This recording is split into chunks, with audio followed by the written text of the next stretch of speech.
ഹരി ഓം. എല്ലാവർക്കും നമസ്കാരം.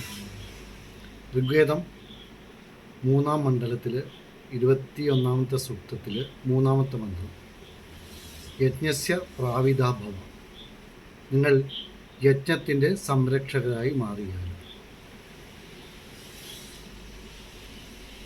വേദം ആധാരമായി സ്വീകരിച്ചതിനാൽ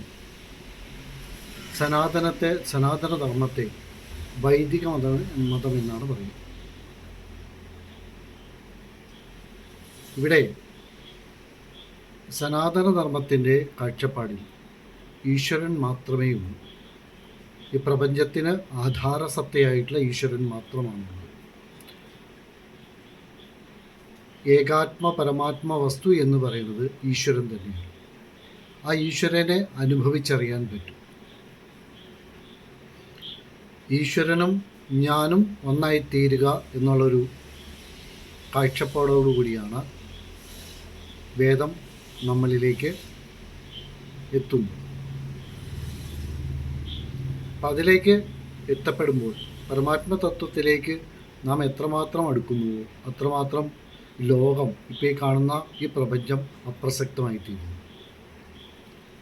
അപ്പം ആ അവസ്ഥയിലേക്ക് എത്തപ്പെടാൻ നാം നമ്മെ തന്നെ പാകപ്പെടുത്തിയെടുക്കേണ്ടതുണ്ട്. ഇവിടെ പാകപ്പെടുത്തുക എന്നത് നമ്മുടെ മനസ്സിനെ ശുദ്ധീകരിക്കുക, ചിത്തശുദ്ധിയാണ്.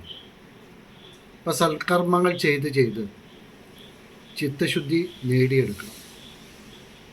ഇപ്പം സൽക്കർമ്മങ്ങൾ ചെയ്ത് എത്രമാത്രം പക്വത വരുന്നുവോ അത്രമാത്രം ലോകം നമ്മെ വിട്ടുപോയിക്കൊണ്ടിരിക്കും. അവിടെയാണ് നമുക്ക് ധർമ്മങ്ങളും കർമ്മങ്ങളും യഥേഷ്ടം നൽകിയിട്ടുള്ളത്. അതിൽ മുഖ്യമായത് യജ്ഞമാണ്. അപ്പോൾ യജ്ഞത്തിനെ കുറിച്ചാണ് നമ്മളിവിടെ ചർച്ച ചെയ്യുന്നത്. ഇവിടെ വേദം വീണ്ടും പറയുകയാണ്, നമ്മൾ യജ്ഞത്തിൻ്റെ സംരക്ഷകരാണ്. വീണ്ടും നമുക്ക് അടുത്ത വീഡിയോയിൽ കാണാം. ഒരിക്കൽ കൂടി ഹരി.